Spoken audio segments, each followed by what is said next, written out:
Let me see. There's something fairly important that I need to make sure that I have, and it is, yes, this broken stone pendant, deeply enchanted. Because we are gonna do the DLC now, because it's just about all that's left, actually. It's taken me so long, but I'm finally getting to the end. That said, I don't think we're gonna finish the DLC today, but we'll see. Easiest place to go to is probably the Undead Parish with Andre. Plus, we get to go to Andre and stop, or we get to stop by Andre. I guess technically I haven't gone through the Valley of the Drakes yet, but eh. I'm not that, it's not that important at the moment. Now I think what we're going to do here is see if I have the chunks to upgrade my Zweihander. That's an odd ember you have there. Ah, I know what you're thinking, but I'm no good with those. It won't be easy, but I'm afraid you'll have to look for someone else. Yeah, that's Andre's response when you have an ember that he can't work with. It's, yeah, sorry dude, you're shit out of luck. I guess we will have to go see Vamos at some point, but I'm not using fire weapons, so I guess I'm not that... It's not that important to me that I go give him those things. We'll do it in like a big ol' roundup. Anyway, let's see if I can reinforce this. I can. I have exactly enough Titanite chunks, and that's good because 14 to 15 requires a Titanite slab. There are a very limited number of these each run-through of the game, so when you want to up something to plus 15, you better really want it.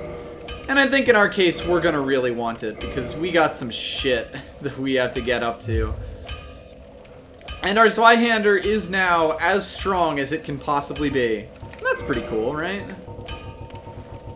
Don't think I can upgrade any of these things now because they all take chunks, or any of the stuff that I'm currently wearing.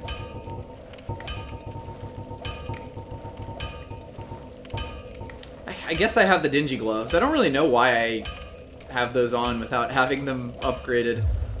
Maybe I should go see what I have available. And then see if I can upgrade that, or if I want to upgrade that. I must have just taken it off like forever ago, or taken off whatever I had up forever ago. Yeah, these black leather gloves. I don't know why.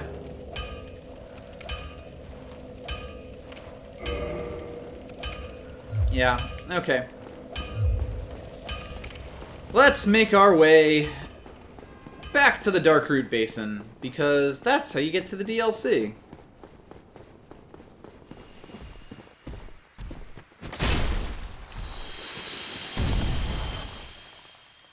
Well, now that those guys are taken care of, let's go see what Dusk is up to.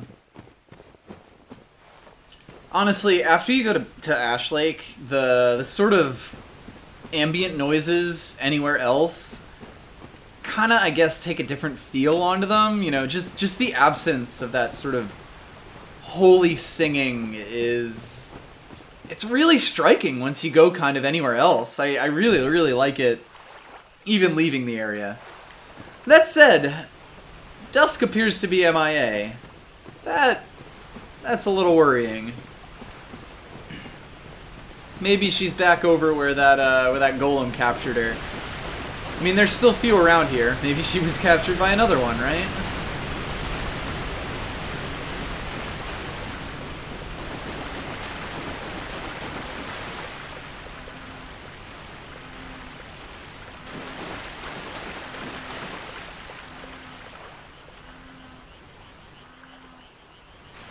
I don't think I've ever heard that noise either. Like that honking thing.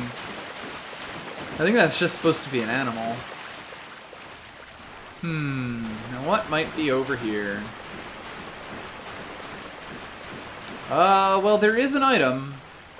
There also is something that I can't quite make out, huh? Strange creature ahead.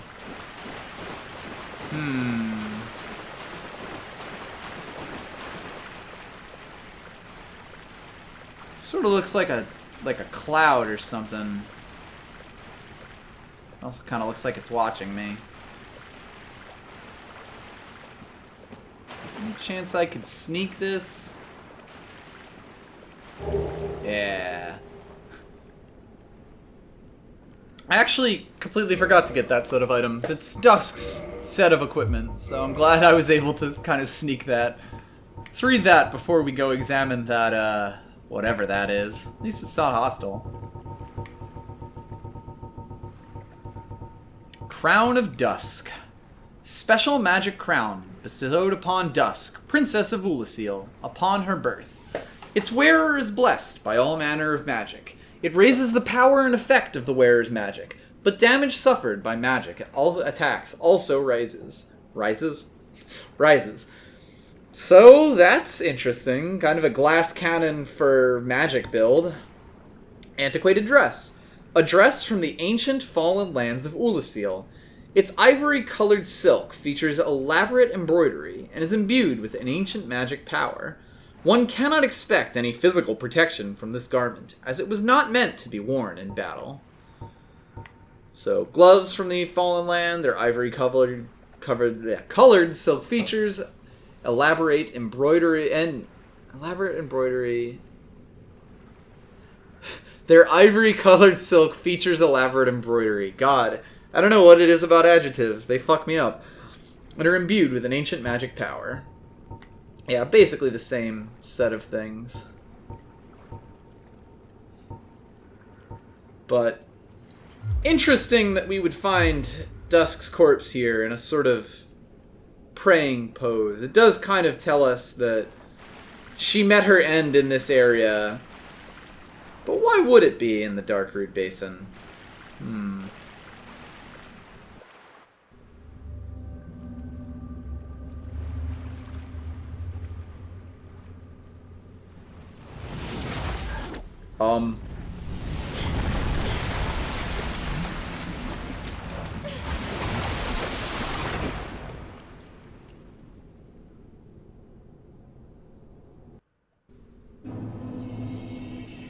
How wonderful.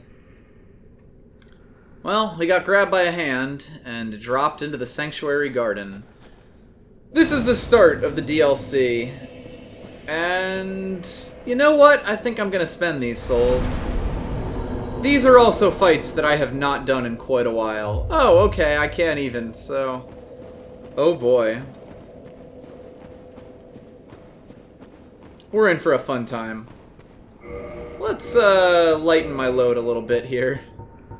Forgot I had that equipped still. Oops. I went right past it, because I'm very good at this. Okay, so, the very first thing that you'll find in the DLC is a boss fight. With this motherfucking Chimera.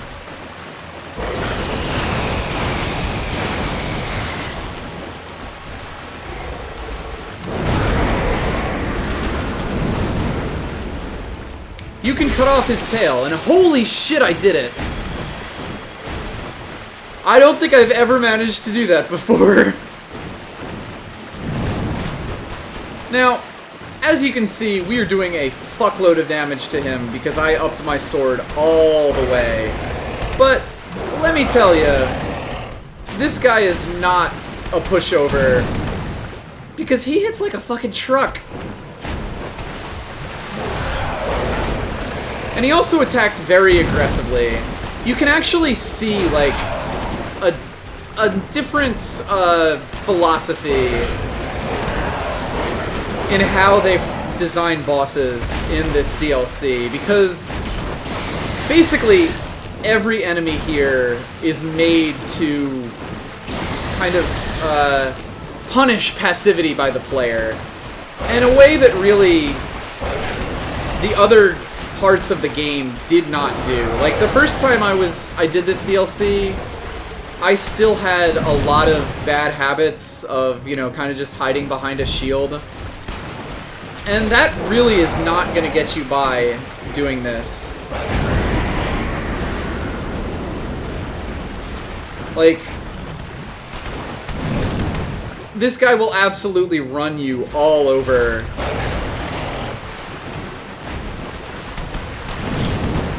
Ah, God.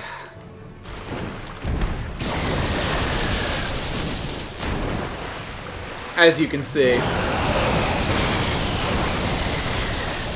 Yeah, that'll also chain stun you.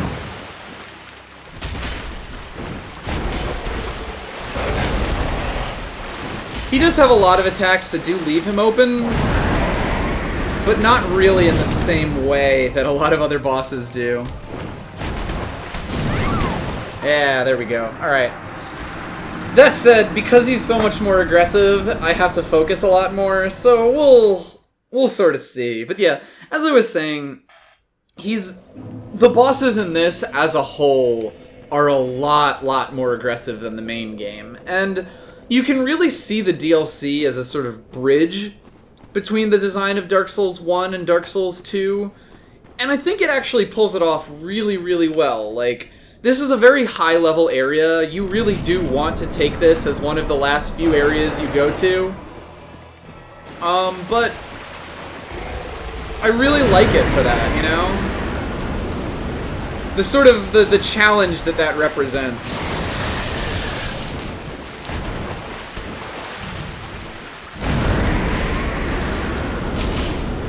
Yeah, there we go. You basically need to open him up a lot of the time.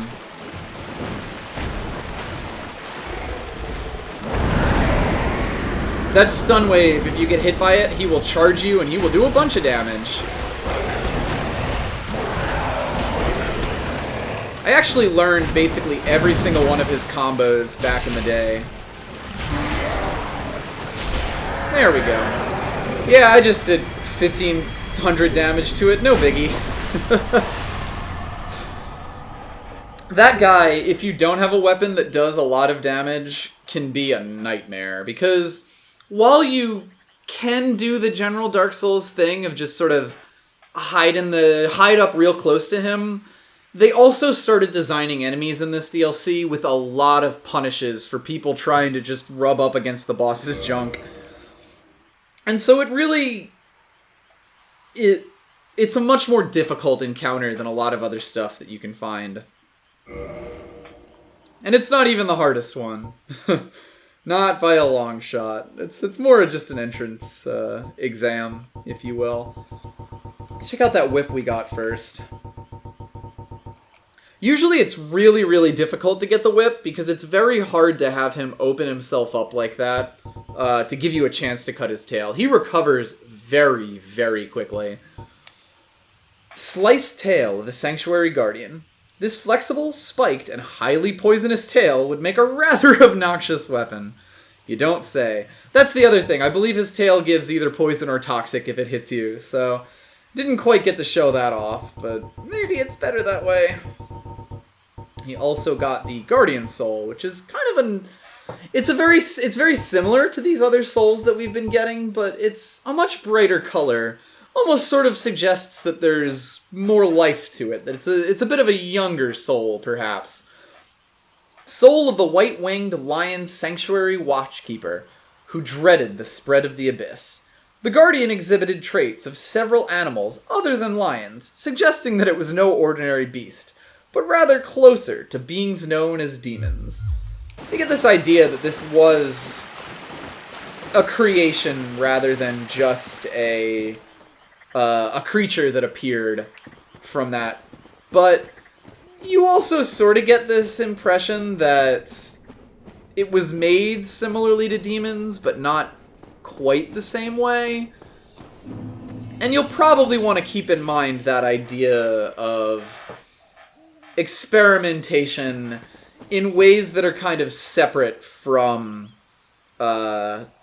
even the Lord Souls. A lot of the themes of this expansion itself, or of this DLC, are that it's really not just the gods who are making these mistakes over and over and over. It's people have done that sort of thing as well. Similar to what we saw in New Londo Ruins, really. Let's rest at this and I'm gonna kindle the fuck out of this bonfire.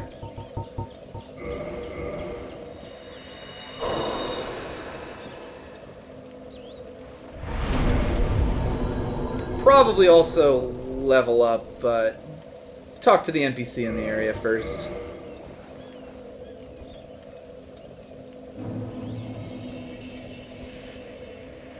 This area is interesting.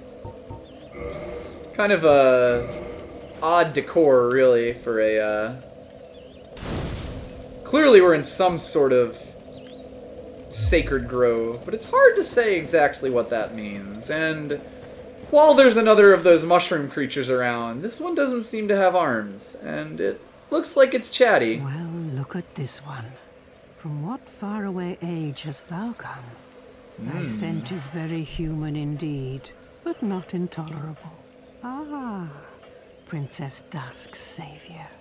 Thine aura is precisely as she described. I thank thee deeply for rescuing Her Highness. But Princess Dusk is here no longer, snatched away by that horrifying primeval human. And so I must ask, couldst thou once more play the savior? I mean, shit, what else have we been doing this whole game? Thank you. I am Elizabeth, guardian of this sanctuary. Something of a godmother to Princess Dusk. I shall assist thee to my utmost, for I am one with the sorceries of Oolacile. Yep, we found a magic mushroom. She can supply us with repair powder and gold pine resin, quite nice. And also the sorceries that Dusk sold, as well as an Oolacile ivory catalyst.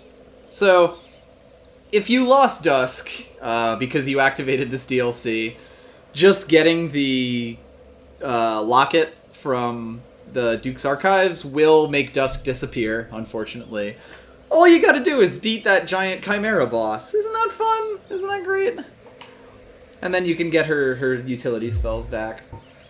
Let's see what else Elizabeth has to say, because she's certainly an interesting character. Thou shalt see further on, an abyss was begat of the ancient beast, and threatens to swallow the whole of Oolacile. Knight Artorius came to stop this, but such a hero has nary a murmur of dark. Without doubt he will be swallowed by the abyss, overcome by its utter blackness. Indeed, the abyss may be unstoppable. Still, I have faith that Princess Dusk may be rescued yet. And that's more or less our setup here. Given that they're talking about Knight Artorius, you may start to wonder how time has become convoluted, and if perhaps now we're the person visiting somewhere different. Because, as far as we know, Knight Artorius is pretty dead. It's been kind of mentioned on and off in a bunch of different places. But yeah, he was one of the four of Gwyn's knights, and he's gone in our time. But in the past, maybe not so much. So the setup we get is that Princess Dusk has been kidnapped by some primeval creature and stolen away into the abyss. Now, had you played the main game before this, you'd know a bit more about the abyss because the four kings reside in there. You fight them in the abyss itself, but we've mostly heard of it as this deep, dark place that's tied to the Dark Wraiths. And it seems that it's attacked Oolacile in some way and is spreading, and that Knight Artorius came to stop it, but that perhaps he's not going to be able to. Thou shalt see and Yep. within But Elizabeth has the hope. flames guide thee. It's interesting that she, being, however many years before our timeline, knows of Princess Dusk rescuing, or of us rescuing Princess Dusk back in our time. It seems that Dusk was sort of pulled into our time from her time and trapped there by that golem, which sort of calls into question a lot of the metaphysics, but it's it's understandable, like, exactly what happened there. Now, as we come around these statues, these creepy, sort of human-like statues, I believe there is an item around here somewhere. I also may have just, you know, missed it completely. Who knows? There we go. Humanity. We'll come to find that that's sort of a, a telltale sign. Anyway, definitely gonna spend these souls before going on to the next area.